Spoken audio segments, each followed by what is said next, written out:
Okay, cruise kita smooth, sangat smooth.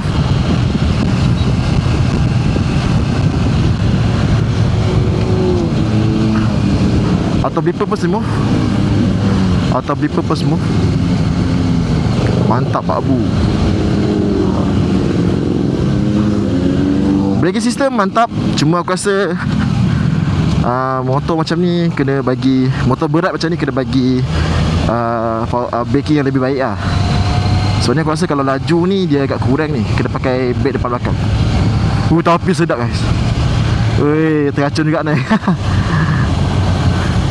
Tapi riding position lah, kebanyakan riding position dia agak tinggi. Maksudnya macam sport touring, sebab motor sport touring kan. Tapi sebenarnya dia tak juga. Dia riding position agak agresif juga. Masih menunduk untuk aku lah. Tapi kalau compare dengan ZS6R, memang ZS6R lagi tunduk lah. Tapi yang ni dia sama macam ZS4. Dia lebih kurang macam ZS4.